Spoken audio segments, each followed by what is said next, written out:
Hi guys, welcome back to my channel. And if this is your first time on my channel, hi, my name is Dasha. Thank you so much for watching my video. So you guys, this is my second video and OMG, like what am I doing? First of all, I just want to say thank you so much for 31 subscribers. I appreciate every single last one of you. When I launched my video, I didn't expect 30 of you, or 31 of you rather, to subscribe to my channel. So thank you so much. I appreciate you for being here. Thank you for every comment that I've gotten already. It means so much to me when you guys like and comment. So thank you so much. Today's video, I just kind of wanted it to be about the journey that I've been on. If you know me personally, or if you follow me on my other social media platforms, then you know that for the past 6 months, I've kind of been in this little weird space of entrepreneurial adventures and content creation and just kind of all over the place. So I just wanted to give a breakdown of where I'm at in my life, kind of talk about where I've been and what led me here. And yeah, let's just get into it. For the past, I believe, 6 months, I have been unemployed. Oh, what? I quit my job back in August. I worked for an insurance company. I loved it there. It was a great job, but I just wasn't fulfilled. I wasn't happy. I wasn't doing things that I enjoyed. And quite frankly, I was overworked and I wanted to focus on myself. At the end of my workday, I didn't have time or didn't want to do anything for me. I was so drained from the day that I had to the point where I just wanted to relax, maybe read a book, go to bed. I didn't really have time to prioritize the things that were important to me. And the biggest thing that I always said is that I don't want to look up on my deathbed and look back over my life and see that I wasted my time just putting all of my effort into a company and not having anything for myself. And for a lot of people, I know that they have balance, and maybe you can work your job and still, do your hobbies and do the things that you enjoy. But at that time, I did not have that. And so I wanted to take a step back from working and just focus on my passions, get a healthy balance in my life. I did not have a good work-life balance at all. So I wanted to get a good balance back in my life. I wanted to focus on the things that made me happy. And I wanted to start going to therapy to deal with some of the anxiety and the depression and just the overall issues that I was having in my life at that time. And so I left my job on good standing, of course. And if you're watching this from my job, hi guys. Yeah, and I've just been really on this weird kind of transitional journey ever since. So let's talk about that. So over the past decade, I would say, I have been in a place of just waiting for a child, okay? I am childless. I talked about this in my very first video. If you haven't watched it, I'll link it in the cards above. Go ahead and check it out. I am childless, not by choice, which means my husband and I do not have children, and it's not for lack of trying, okay? We wanna have children, but we don't have children, okay? And so, most of my all of my adult life, actually, I've been married since I was 19. Fun fact, I've been married for almost 12 years, and my whole adult life has been focused and centered around having children. I have experienced infant loss. I have a condition that makes it very, very hard for me to carry a child full term, and then obviously I struggle with conceiving. So just dealing with all of that at a very young age, it took a huge toll on my life, and it was the center and the focus of everything. I wanted to get back the children that I had lost. I wanted to get pregnant and have a family with my husband, and that just wasn't happening for me. And so it really led to depression and weight gain and loss of relationships, like friendships and family. It just was a horrible situation, honestly. It was a horrible, dark time in my life. And I found that all I did was work and come home and cry, maybe watch TV and cry. I wouldn't talk to anybody about what I was going through. I wouldn't share, I wouldn't open up. I was completely isolated. And I was going through so much and feeling so much all alone. It took a toll on my health, and I actually lost my identity, right? Because I was so focused on getting pregnant, so depressed because when I would get pregnant, I would lose my children in a horrible, traumatic way, like the most traumatic way you can imagine. And it was just rough. And so I wanted to take back those years that I had lost. I call it like reclaiming my time, okay? Reclaiming my time. And so I wanted to get back the years that I had lost. And I decided that, and this was like last year, I decided that I'm no longer putting my life on hold for a child that may or may not come. And I want to design a life that I love. I want to pursue every passion, everything that I've ever wanted to do. I want to make sure that I do that. That has been truly the center and the focus of my life. And y'all, when I say I've been living my best life, if you know, you know. I have been living my best life these past couple of months. And people are like, do you miss your old job? And I'm like, absolutely not. I miss the people, but I don't miss working all those hours. I don't miss never having time for myself because I was stressed out, or, you know, I just didn't have the energy. I don't miss that at all. I have traded working for a company and never putting anything into myself for putting time into myself. Now, let me just put a little caveat on this. Like I said before, you can work a job and have balance. You can work a job and then focus on yourself. You know what I mean? And I would honestly recommend that. I'm not telling people to quit their job and follow the journey that I did. What I'm saying is have balance in your life. Make sure that you're not putting more into a company than you're putting into yourself. So when you log off of work or when you're done for the day, make sure you're spending time focusing on your passions and your hobbies. Make sure you're building something for yourself, not just something for a company. It's okay to love your job. Absolutely love your job. I loved my job. It's okay to, you know, work a 9 to 5, but make sure that you, like I said, have balance and aren't putting in more with them than you are with yourself. That is my advice for anyone. And I actually wish I had that balance then, but you know, it's okay. I have it now. And so I'm really excited about that. Okay, I just wanted to say that because people be like, girl, you trying to tell people to quit their job. I'm not telling you to quit your job, okay? That's not what I'm saying. Track with me, follow me, you know, pick up what I'm putting down. I'm not telling you to quit your job. I'm telling you to live a life that you love and that you're pleased with at the end of the day. Do more for you than you do for the CEO of your company. That is what I'm saying, okay? Okay. So anywho, I just had to put that out there because I don't want nobody coming for my neck, okay? Don't come for me. Don't come for me. So I just wanted to say that is the journey that I've been on. And really what I've been trying to do the most of is be more vulnerable. So I talked about having experienced infant loss and infertility and how I've been depressed and anxious for years and I lost my identity. So I'm also learning more about myself and rediscovering who I am and getting back to the basics of the things that I enjoy, the things that I'm passionate about. Me being me, my personality. I'm very much an outgoing person. I love to laugh. I am bubbly. I talk to people. I am, like I said, I'm outgoing. I'm trying to be around everybody where the crowd at. That's where I'm trying to be.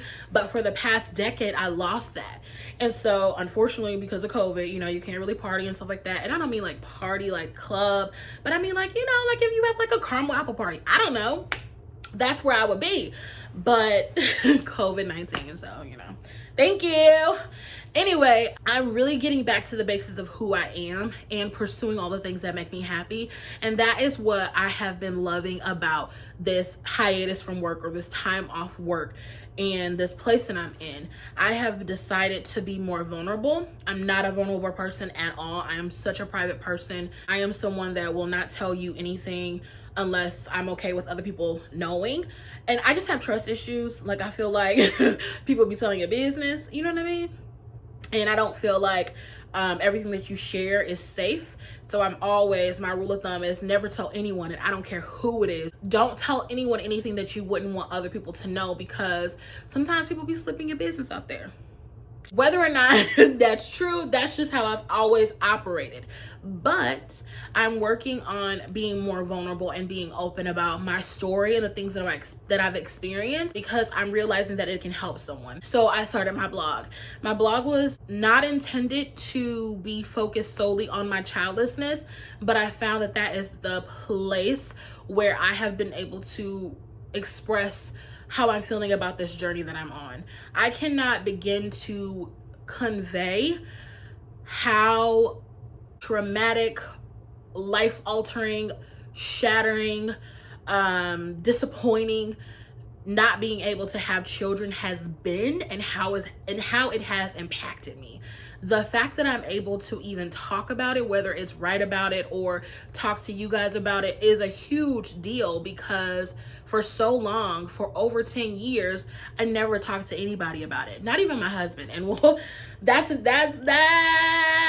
for another video. I will talk to you about how I literally didn't talk to anybody, including my husband, about how I felt in my journey. And I know you're like, you didn't talk to your husband? Y'all, I was going through it alone, honey.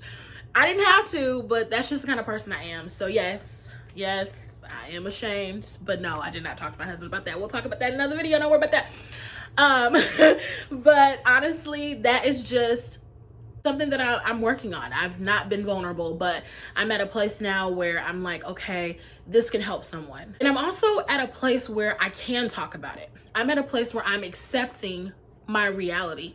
And for a long time, I feel like I was living my life for what could be or what I wanted to be, and not for what it was. I was so focused on having a child, getting pregnant, having a family, that I completely neglected everything else around me. I completely stopped focusing on the other things that I enjoy about life or my other goals. And I want to have balance in every area of my life, and I want to accept my life for what it is, right? I want to live in the reality of my situation. And the reality of my situation is I don't have kids, and I may never have kids. And for a long time, that was hard for me to say. That was hard for me to accept. I felt like I was giving up. I felt like I was gonna disappoint people, or I didn't have faith, or all those things. And I'm learning now that I'm just being realistic, and I'm just being honest about the place that I'm in. I'm not saying like I don't believe that miracles can happen. That's not what I'm saying. But what I'm saying is I don't have kids. I haven't had kids for over a decade. It may never happen. And I know that makes people uncomfortable. People want to be like, oh, well, God can do anything. God can fix it. You know, there are people, my aunties, cousins, sisters had kids. They did IVF or they did adoption. They want to tell you all these miraculous things that have happened, or how people put in effort to have children and spent thousands of dollars and they got their miracle. Or once you stop thinking about it, and once you stop trying, you have it. And all of that is fine, and all of that is wonderful. But at the end of the day, there are hundreds of thousands of people who walk away from their infertility journey without a child. And that may be my reality. And so I'm no longer allowing people to tell me to never give up, always keep the faith, continue to pray. You can pray and you can ask God for things, and sometimes the answer can be no. But we don't like to hear that, right? And so it makes people uncomfortable. But I'm at a place where, honey, I'm accepting my life for what it is, and I'm going to love my life exactly where I'm at right now. And it may not make sense to everybody. Sometimes I'll be like, girl, how you doing this? You come a long way. But I'm enjoying this place, and I have so much more peace. Of course I have my days where I'm like, oh my gosh, I see a picture of somebody's baby and I'm like, child, not today. Gotta put that person on mute. Don't need to see you on my timeline. But for the most part, I accept the fact that I don't have children, and I'm trying to fill my life with things that make me joy. That make me joy?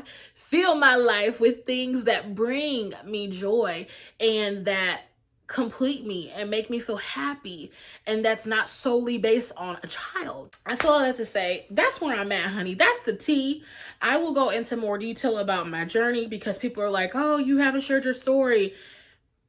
Child, baby steps, okay? I said I'm working on vulnerability, okay? I can't just give it all away at once. It's hard for me. It's not easy for me to share, but I'm willing to be open. And I know that by me being open and by me sharing my voice, it's going to help somebody, someone who isn't ready to share, or someone who feels like they're alone in this journey, or someone who just doesn't want to talk about it, quite frankly. I want to be their voice, and I want them to see and know that, hey, you're not alone in this journey, and you can still live a fulfilled and happy life without children, or while you're waiting. You don't have to give up everything to become a parent. You can enjoy your life in the meantime while you're waiting, or if you never have children, you can still live a fulfilled and happy life. And you are still loved, and you are still enough, and you are still worthy.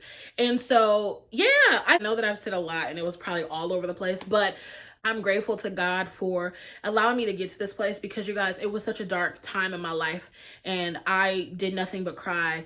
I couldn't even look at myself in the mirror. I thought I was worthless. I didn't think that I was a woman. I didn't think that I was a good wife. I felt so alone and I felt like nobody understood. And the things that I endured, the conversations, the things that people said to me that had, caused me to really literally hate myself and feel like something's wrong with me and I'm the one to blame. I've endured a lot. It was truly a traumatic experience. It has completely changed who I am as a person. And like I said, I'm reclaiming my time and I'm taking back my strength, because I was completely weak and broken and I let people break me. They didn't know if they were breaking me, but they were breaking me. People talked about me. People blamed me. People said I didn't do enough. I have a lot to say. And honey, when I say I'm going to say it, I'm going to say it. I am not going to be sparing feelings anymore. I will be checking people, putting them in their place. I am not open to advice on how to conceive or what I should do, or if I've considered adoption or considering adoption. I'm not open to any advice. I'm not open to any opinions. And so I just want to put that out there as well, so everyone knows and it's quite clear. If you try to talk to me about anything that I do not bring up to you, I'm going to politely but very firmly and lovingly let you know that we're not having this conversation, okay? And that's really my tip for anybody who feels like they just gotta say something to a family member or friend who is dealing with infertility. If they are not coming to you asking you for advice or confiding in you about their situation, maybe let's not bring it up. Maybe let's not sit them down and try to offer a ton of advice about a situation that you quite frankly have no idea about. Let's ask first, maybe, if it's okay if you talk to them about it. Let's give them the option of whether or not they want to be a part of the conversation. Just little tips. But anyway, what are you reclaiming in 2021? Let me know in the comments below. Thank you so much for watching, and bye.